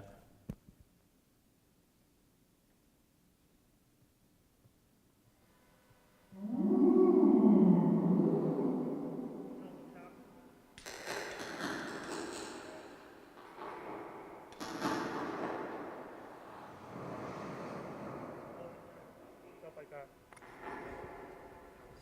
Oh, for the I see, for the MIDI. In trumpet mode, I could sing into it if I'm not a trumpet player. Yeah, yeah, that's true. Yeah, if you like, which I guess means that even non-trumpet players could do it as long as they had the valves. And people with diminished lung capacity Yeah. who aren't trumpet players or used to be trumpet players, because I Yes. had people come to me after we published the MIDI trumpet and said, Okay. can I use this with my father who had a stroke? Right. And so Yeah, the answer is and yes. Put that amount of air that's required on a valve that you can adjust, and then you basically have a spectrum that I've of seen a people who similar can play it. thing with the valves. I know a player in New York. I forget his name, but he plays at Douglas, the Douglas a lot, and he's been there forever. But he's losing control of his fingers, and so he asked that maybe I build him something that just has capacitive touch sensors. Maybe that too, yeah. But getting rid of the valve and just having it be touch. And I've considered making it a modular instrument, so you could replace the valve with touch sensors or replace them with a trombone slide and just attach that to the mouthpiece and have different mouthpiece attachments like trombone, trumpet, and such. So I'll definitely be pursuing that this summer and so on as it builds in recognition, yeah. You showed, we met this morning, you showed me the microphone and the mouthpiece Yes. thing. Can't you show people how you solved that? The mouth, like I took it apart, you mean? Yeah, exactly. Yeah, I'll take it apart again just to show.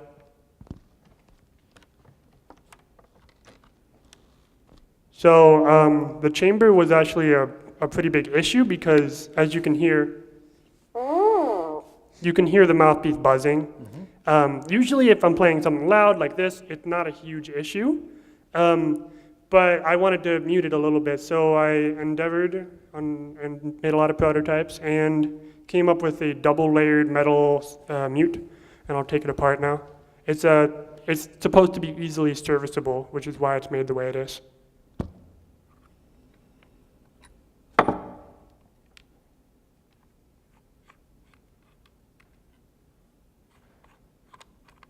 So aluminum on the outside, brass on the inside. The wire sort of snakes through it, and on the inside you have a microphone that can handle high pressure levels and has a good frequency response. And then I have some cotton on the inside to prevent the microphone from getting wet, and that has to be replaced every now and then. Yeah. Have you seen that on other instruments, or is it like completely new? Yeah, to it's solve it like definitely that? new. Yeah, I made it because nobody had done it, and there needed to be a solution to the EVI control issue and the MDT control issue. I view this as something that would have, like if I hadn't done it, somebody would have done it because I think it's necessary for the trumpet community, or else the trumpet will just get dwarfed by the electronic music community. So this is sort of it'll help the trumpet stay alive in the new. Except for the valves, is it, like when you blow it, I'm not a trumpet player, but when you blow it compared to a traditional trumpet, Yeah. is it like the same resistance or like? Yeah, it's probably a little bit more difficult to blow into, but it's very similar. Ideally, it'll be the same, once again, eventually, with more testing and acoustic simulations, perhaps. And but it's definitely manageable and very easy to sort of adapt to. It's going to be different because your lips don't phase lock with the harmonics that are present in the horn, but it's much better than Just blowing. prior examples of just It blowing feels, into a hose. Yeah. I've heard that it feels more personal. Yeah. Because your lips are on the instrument, you're buzzing, and you feel more of a visceral connection with the tone that you're creating. Using the frequency detection on the acoustic signal for it sort of seems like a crazy idea is a first win. Yeah. because of the mouthpiece buzz, but you jump in and solutions arise. Yeah. Just a simple question. you change sound, right? But you had that like in a sequence thing in Ableton. But do you have any switches on the Yeah, I actually Stella? have 2 potentiometers that I currently am not using. They aren't really placed in a very ergonomic way, and I just didn't feel like it would add too much yet. But there's like slots on the PCB to add like joystick and like sliders, things like that, a thumb wheel or something. Definitely in the next revision that'll be added to just give more expression. Yeah. I mean, it's simple, but it's still, you know, like to change sound, because this, I mean, you want to change sound on this instrument, right? Yeah. But you don't want to look at it, so you have to find a way to... Yeah, well, luckily, you mean placement of the controller? Yeah, exactly, and maybe, you know, just to use 4 buttons or something, you know. 4 valves, you mean? Yeah, I mean, something right here where the pinky goes. The MDT has a thumb controller. We have to wrap up very soon, but there's plenty of places where your hands are holding, and you have a whole free hand, so the trumpet's unique in that way that you can do anything. So yeah, that's very possible. I think we have to wrap up now. Cool. But thank you. Thank you.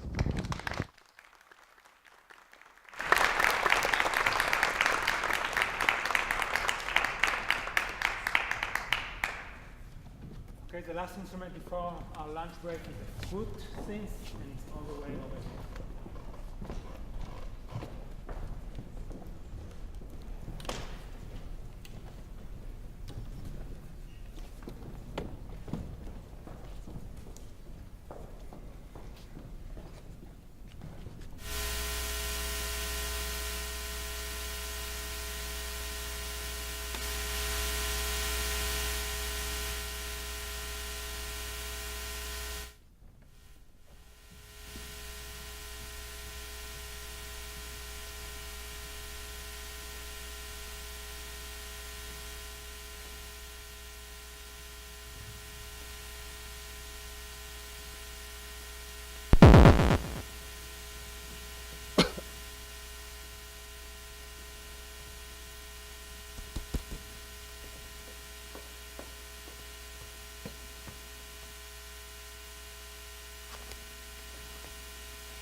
So, I'm Håkan Lidbo, and this is Max Björvrud.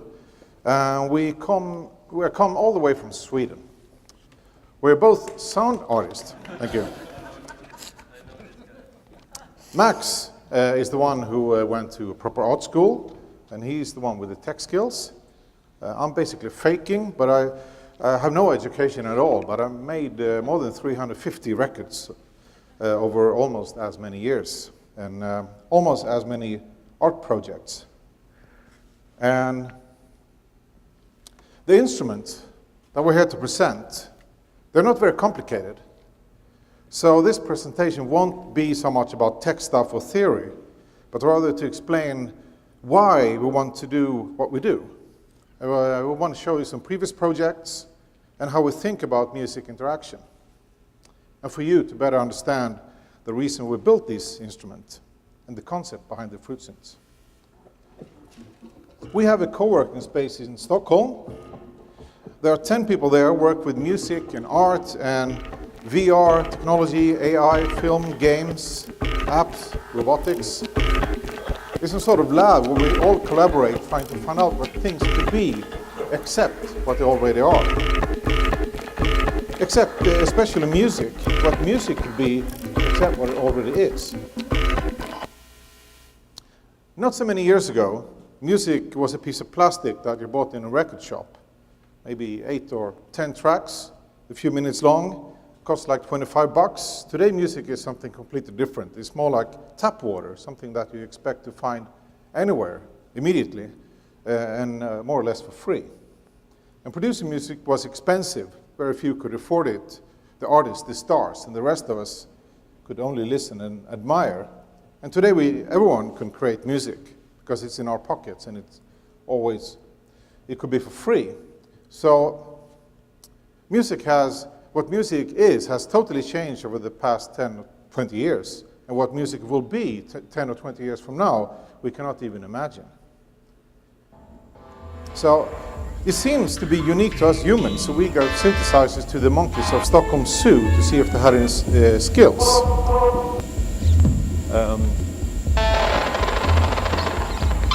And they didn't. They actually suck.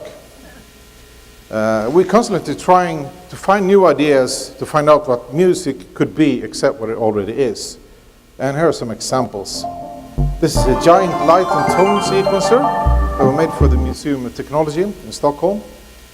A music sculpture developed together with disabled kids. You touch different zones and then each other's skins. And it's very difficult because the shape of these musical instruments. Or big carpet we have to play together loops from 6 different music instruments, each with 6 sensors using binary numbers, playing 64 different loops, total of something like 68 billion combinations. A drum machine that is so big that you have to make friends to make music. Music tree, listen to what you play, interpreting and playing it back. So we often make a music instrument that you have to play together because they're so big. And it's changed the way you interact. So playing these inflatable cubes that play drums and bass and melodies is very different from playing the guitar. The shape or the position of any object generates music and video loops. The sound of objects in your home can become digital controllers, so you match any sound with any digital action. Pedestrian tunnels that people think are ugly and scary, but we still have to pass them. So we built a system, when you sing in a tunnel, the tunnel sings back with the same melody. And also remember all the tones that all citizens have been singing. So over time it develops its own musical dialect. And after having this system installed in cities around the world, we know that interactive music can change our relation to the city. Pavements can be interactive, and crosswalks can be musical. Clothes can be musical controllers, and musical can be games. Music instrument can be games. This is a 16-step sequencer controlled by the 6 colors of the Rubik's Cube. Very simple puzzle for small kids, only a few months old. The blocks and the box have connectors, so it becomes a complex algorithmic music instrument for mom and dad. This board game, based on polarized film, is about timing. So you follow the music that the game is producing, and thereby you create your strategy. This is a board game for 4 players, but it's also a modular synthesizer with a 8x8 matrix. Tennis game for blind people, or seeing people blindfolded, where you play with sound and music instead of a ball. Or you can play tennis with rays of light and compose melodies by dancing on these hexagonal sensors. A video and sound synthesizer where you, together with the fish, control the parameters. So a musical instrument can be many things. How about food? This is a 4-channel polyphonic 16-step sequencer you program with M&M candy. So 1 color for each instrument. And when you're done with your song, you can eat it. And music and alcohol has always been a very good combination. So we built an interactive music bar where the guests create music together with the drinks. Barcodes are different kinds of food in the supermarket. They hold information about place of origin and what kind of food. That information controls acid music. Synthesizer that needs hot dogs in order to work. Is that a good idea?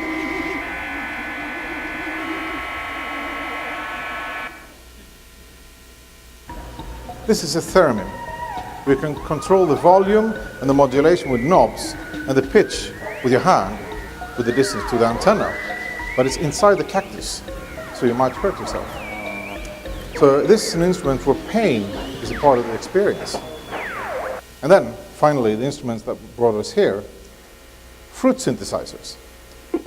One needs a pear to work. This one needs an apple. Reading the humidity and conductivity of the fruit, you can sort of hear the freshness from the sound.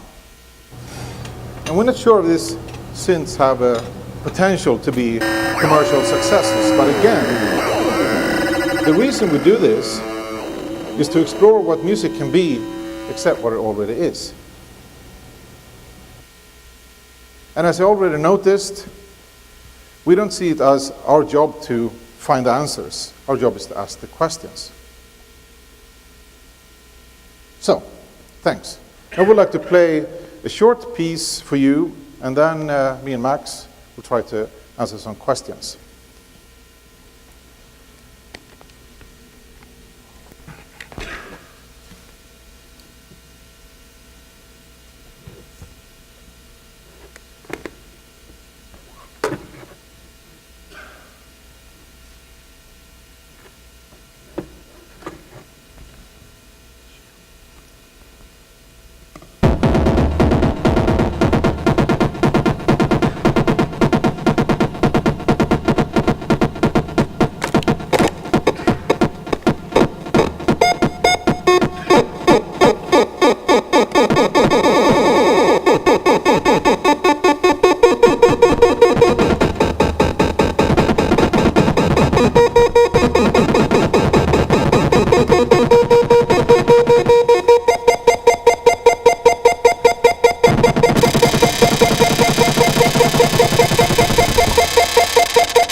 think it broke.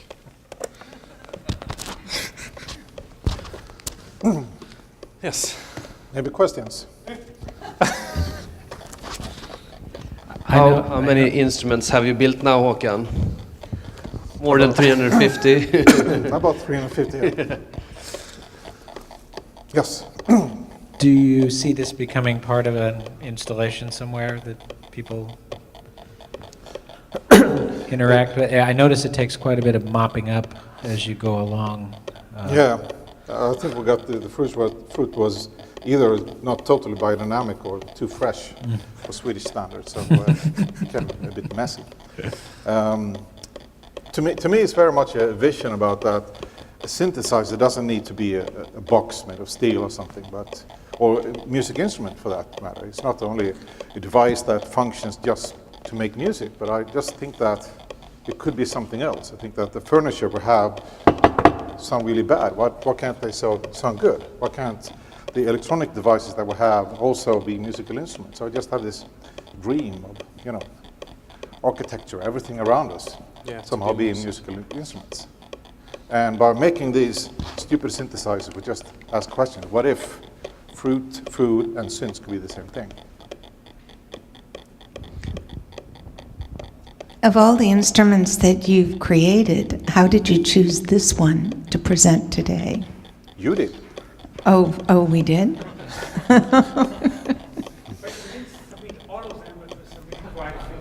Oh, okay.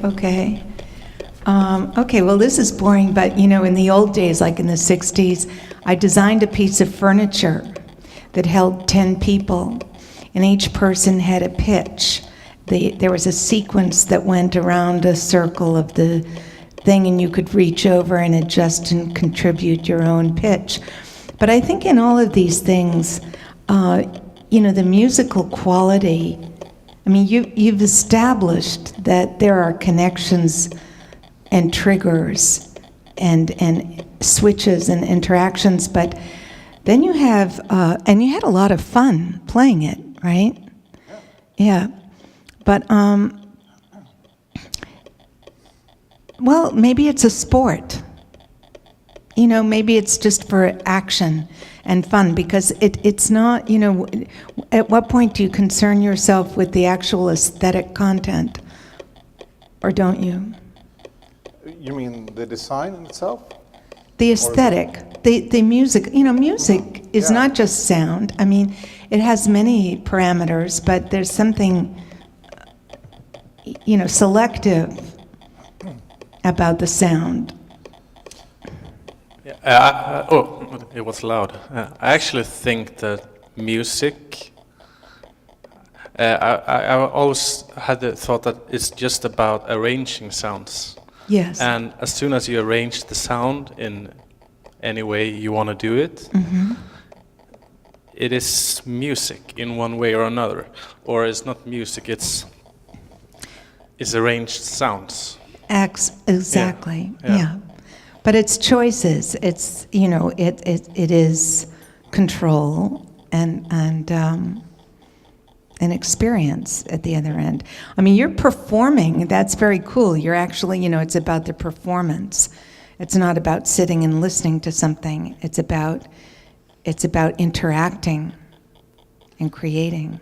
Well, in this project and almost all the projects that we make, they're not made to be as versatile and as impressive musical instrument as possible. It's something else. In this case, is the joy of working with fruit, because fruit are very nice. They smell nice, they taste nice, and it makes the experience with these synths will be kind of boring without the fruit. But yeah, I've been thinking so about. It's our experience. It's not yours, actually. But I've been thinking about one thing when I've seen all stuff so far, is that, it feels like the engineers is in some way the musician as well. That's the seed that creates something, and the personality of the engineer moves on to the musician that uses the instrument. I remember I read an article once about this Japanese young girl. She was hired by Casio, and she did some kind of beat. It was her first job. She was 19 years old, and that became like the whole reggae movement, And I kind of liked, and she wasn't musical. She was like just a programmer. And I kind of like, you know, that you start something here that maybe ends up, you know, in a way that you don't can imagine, you know, all of you, not just the fruit stuff. But I think that's quite. I really like that, and that I like to be here to see this happening. So yeah. I mean, we don't know anything about the future, but it will be very different. So I think it's a very good idea to make concepts that are very different, even though that idea might seem pointless. But like technical, it's like a resistance in the fruit that makes different sounds, or can you? Yeah, it's basically the resistance in the fruit. And humidity with these sensors. Yeah.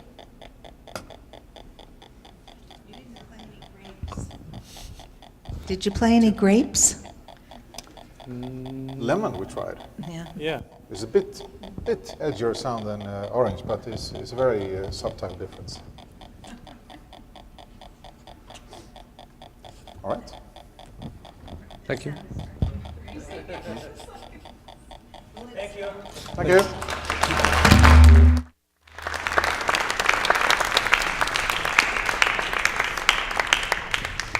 Thanks everyone for a great morning session.